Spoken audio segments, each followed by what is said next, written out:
교재 15페이지를 제가 읽겠습니다. 예수님은 40일 동안 광야에서 금식 기도를 하시며 마귀의 시험을 받으셨습니다. 마귀는 돌이 떡덩이가 되게 하라, 성전 꼭대기에서 뛰어내리라, 내게 경배하면 천하 만국을 내게 주리라며 유혹하였습니다. 예수님은 하나님의 말씀으로 마귀를 꾸짖으시고 모든 유혹을 이겨내셨습니다. 이처럼 세례 요한이 회개를 선포하다가 잡혔다는 소식을 듣습니다. 예수님은 이때부터 강력하게 회개와 임박한 천국에 대해서 선포하십니다.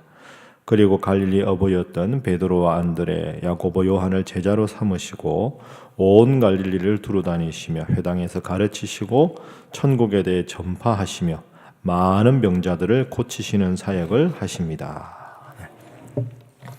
그래서 오늘 우리 마태복음 4장 본문은 세 부분으로 구성되어 있습니다. 앞부분은 예수님께서 이제 공생애를 시작하시면서 마귀에게 세 가지 유혹을 받으셨다 하는 장면이 등장하고, 그 다음에 이제 제자를 부르시고, 그 다음에 이제 사역을 시작하시는. 그래서 사실은 이 마태복음 5장부터 이제 산상보훈이 시작됩니다. 그래서 오늘은 이 4장은 준비 과정에서부터 하나님의 일을 하게 되는 이 과도기 과정에 있는 그런 본문이다, 이렇게 생각을 하시면 되겠습니다.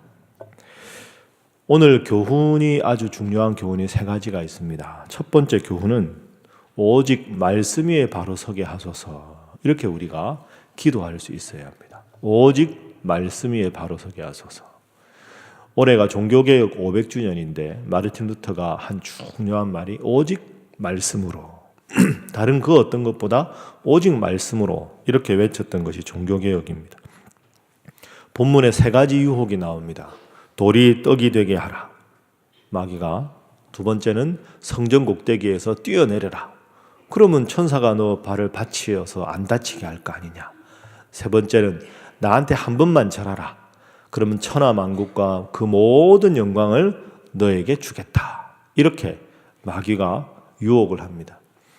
이 각각의 유혹과 그 의미에 대해서는 제가 주일날 설교 때 좀 더 자세하게 말씀드리기로 하고, 여기 이 세 가지 유혹에 대해서 예수님은 다 말씀으로 물리치십니다.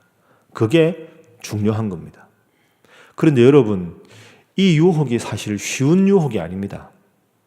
예를 들어 하나만 딱 들어보겠습니다. 돌이 떡덩이가 되게 하라. 여러분, 이 돌이 떡덩이가 되게 하라고 유혹받을 때 예수님 상황은 40일을 금식하셨습니다. 40일 금식하고 얼마나 배가 고팠겠습니까? 근데 돌을 떡으로 만드는 거 예수님 그거 못 하시겠습니까? 죽은 사람도 살리시는 예수님이. 그런데 예수님은 배격하셨습니다. 그리고는 사람이 떡으로만 사는 게 아니고 하나님의 입에서 나오는 모든 말씀으로 산다 하고 물리치셨습니다.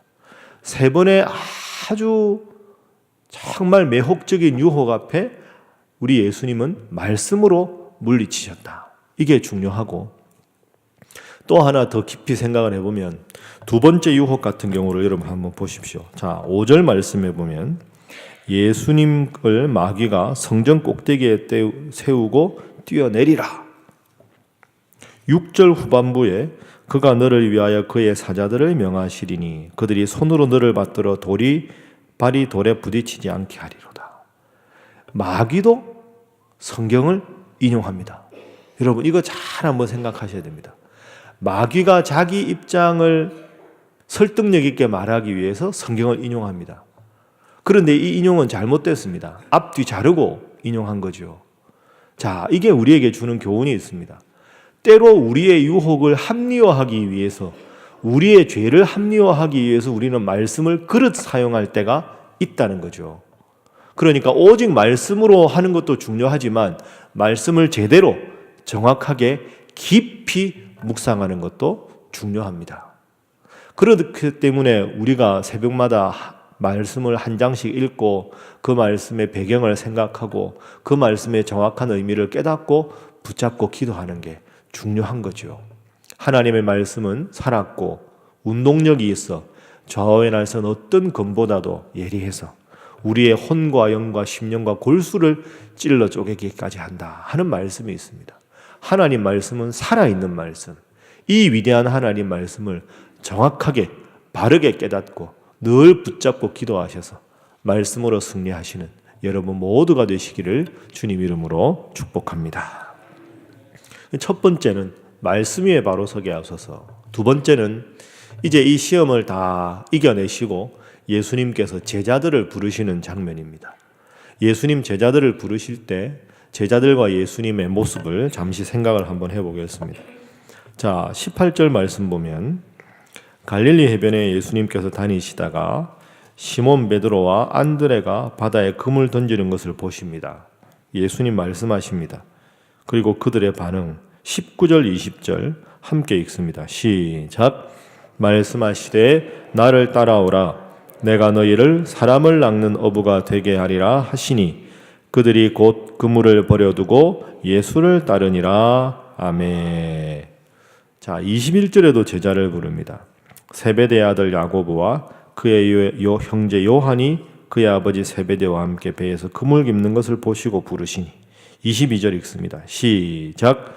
그들이 곧 배와 아버지를 버려두고 예수를 따르니라. 아멘. 여기서 예수님께서 제자들을 부르실 때 제자들의 반응을 한번 생각해 보십시오. 예수님은 이때 나이가 30 아닙니까?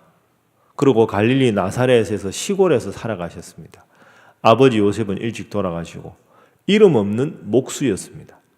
그 예수님이 지금 구원자로 어마어마하게 명성을 얻을 때가 아니었습니다.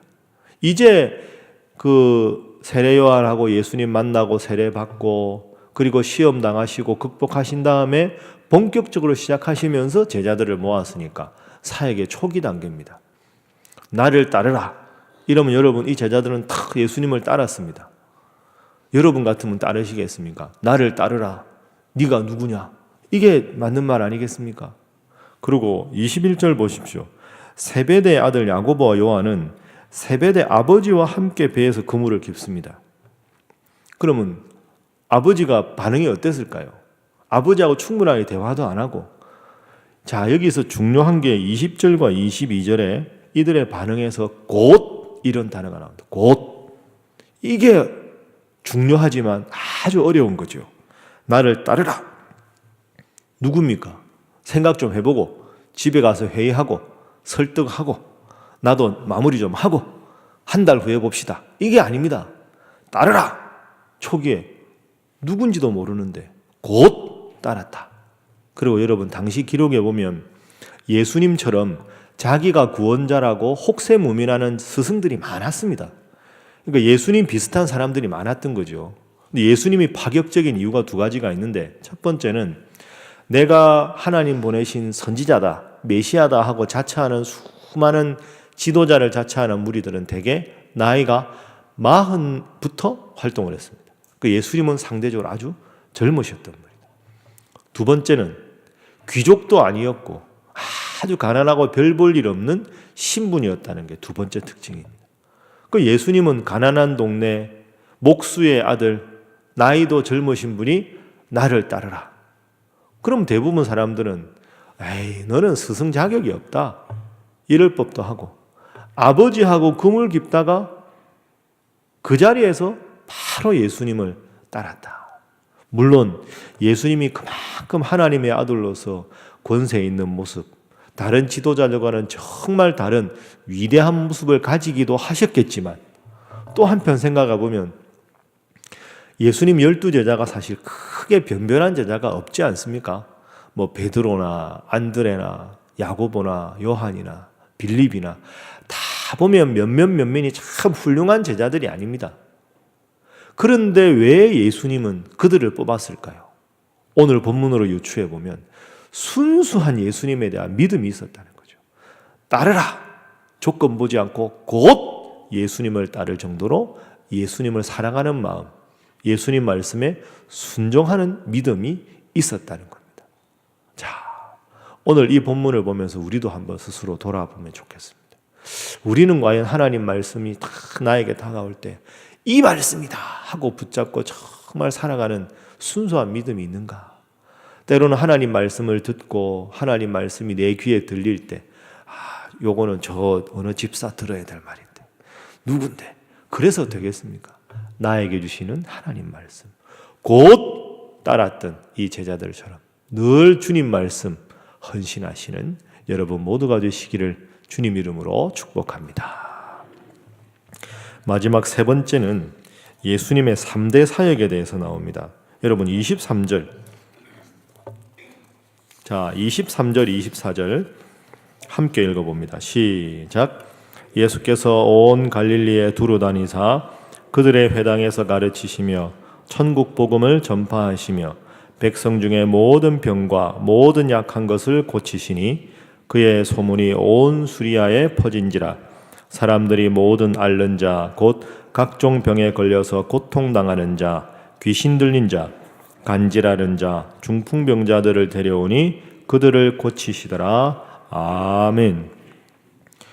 이 23절, 24절은 그냥 스쳐 지나가기 쉬운데 매우 중요한 구절입니다. 이 구절은 예수님의 3대 사역이라 이렇게 여러분이 기억을 하셔야 합니다. 예수님이 이 세상에 오셔서 하나님 아들로 하신 일이 뭐냐?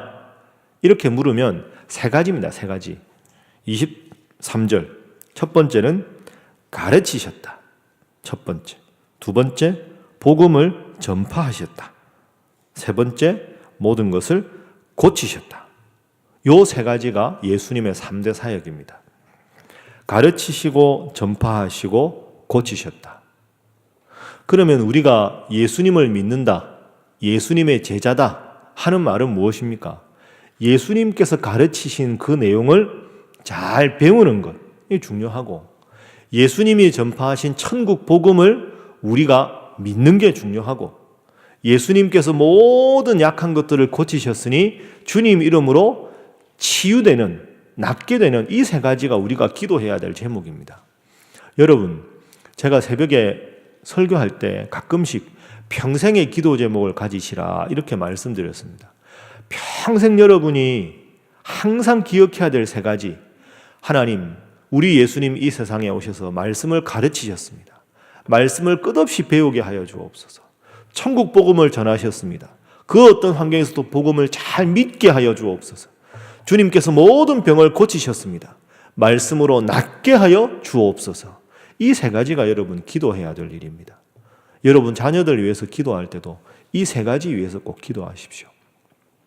다른 거 시험 다 놔두고 하나님, 우리 주님 말씀 잘 배우는 아이 되게 하시고, 주님 전하신 천국 복음을 잘 믿는 자 되게 하시고, 주님께서 모든 약한 것 병든 것 고치셨으니 말씀으로 치유받는 자 되게 하여 주옵소서. 가르치시고 그리고 전파하시고 치유하셨으니 우리가 할 일은 배우고 믿고 나음 받는 것, 이 세 가지가 우리가 평생 기도해야 될 제목입니다. 그 24절 보십시오. 예수님 소문이 온 수리아에 퍼져서 사람들이 모든 병든 자들을 데리고 오니 예수님께서 그들을 고치셨습니다. 여러분, 우리가 여기서 한 가지 꼭 기억할 게 있습니다. 예수님의 이름에는 치유의 권세가 있다는 거죠. 그러니까 여러분도 몸이 안 좋고 힘드시고 또 기도할 분이 있으면 여러분이 기도하십시오. 오늘 본문 붙잡고 기도하십시오. 예수님 이름에는 모든 병을 고치는 능력이 있다 주님 말씀하셨으니, 주님, 제가 예수님의 제자로 예수님을 믿습니다. 저를 고쳐주십시오. 우리 사랑하는 자녀를 고쳐주십시오. 우리 사랑하는 부모님을 고쳐주십시오. 그러면 우리 주님의 이름이 능력을 발휘하여 여러분의 모든 병든 것이 나을 줄로 믿습니다. 제가 이걸 하나 가져왔습니다. 여러분, 이게 뭔지 아십니까? 뒤에만 봐서 모르시겠죠? 이게 여러분 올해 송구영신 때 내준 기도 제목입니다. 2017년 교구별 기도 제목. 제가 늘 새벽에 이거 가져옵니다. 그 이제 뒤에 가서 요거 가지고 기도하거든요. 그 제가 이걸 두 부를 복사해 가지고 하나는 책상에 놓고 하나는 여기다 놓습니다. 까먹을까 봐. 이거 보면요. 제가 이제 이걸 하는 이유가 목사라 여러분을 위해서 기도한다 이것도 있는데, 이걸 수시로 들여다봐야 제가 설교가 됩니다. 이게 무슨 말이냐 하면 이런 게 있습니다. 여러분들은 직장 생활도 하시고 힘들고 어렵게 사시는데 목사는 그냥 맨날 양복 입고 그냥 또 앉아 있는 것 같아. 그런 생각 안 하시죠? 그렇게 생각하면 안 됩니다. 제가 섭섭하지 않겠습니까? 그런데 현실적으로는 사실 저 같은 목사는 여러분들의 생업을 잘 모릅니다. 제가 뭐 장사를 해봤습니까? 직장 생활 다니면서 여러분 스트레스 받는 걸 제가 안 경험해봤잖아요. 그러니까 저도 나름대로 목사로서의 스트레스가 있다 해도 여러분이 느끼는 것과 같겠습니까?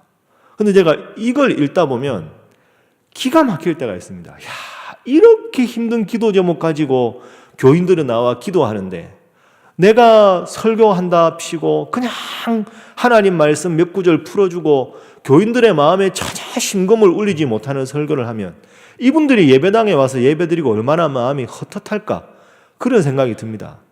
보면 자녀를 위한 기도 제목, 병든 걸 위한 기도 제목, 구구절절히 보면 야, 이분들이 진짜 하나님 앞에 나오는 게 얼마나 하나님의 치유가 필요한가 그런 생각이 듭니다.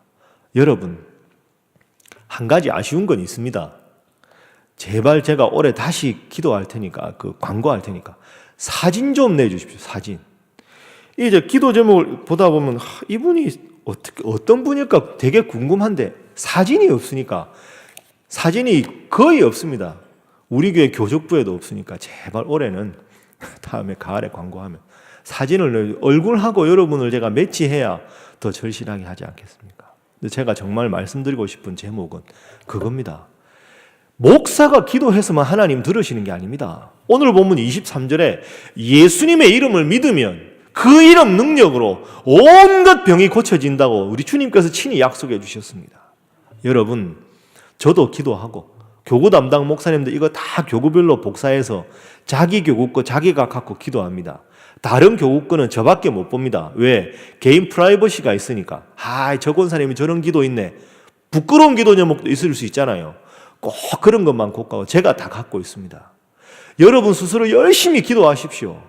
주님께서 가르치신 말씀을 제 마음속에 확실하게 새기게 하시고 주님께서 선포하신 천국 복음을 어떤 경우라도 믿게 하여 주시고 하나님, 저에게 이런 엄청나게 고통스러운 아픔이 있습니다. 제 병이 있습니다. 저희 사랑하는 자녀가 이런 아픔이 있습니다. 낫게 하여 주옵소서. 여러분 기도하십시오. 그러면 각종 병이 하나님께서 다 예수님 이름으로 고쳐주신다고 24절에 약속하셨습니다. 그게 여러분 예수 믿는 재미 아니겠습니까? 주님 믿어도 신이 나고 치유를 받고 믿어지고 그래야 정말로 예수 믿는 게 기쁘고 즐거워서 내가 정말 소심한 사람이지만 천국 복음도 전하고 더 전도도 하고 교회 오는 게 더 즐겁지 않겠습니까? 오늘 이 새벽에 기도하실 때는 하나님, 치유하시는 하나님, 고치신 예수님 그분 믿사오니 제 병을 고쳐 주옵소서. 제 문제를 해결하여 주옵소서.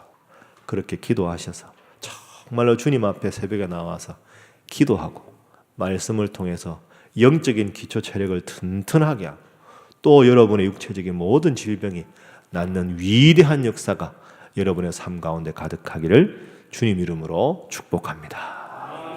함께 기도하겠습니다. 이 시간 기도하실 때 주신 말씀 생각하며 오직 말씀 위에 바로 서게 하여 주옵소서. 즉시 말씀에 순종하는 자 되게 하여 주옵소서. 모든 질병을 치유받게 하여 주시옵소서. 다 함께 기도합니다. 주여 믿습니다. 주여 믿습니다. 주여 믿습니다.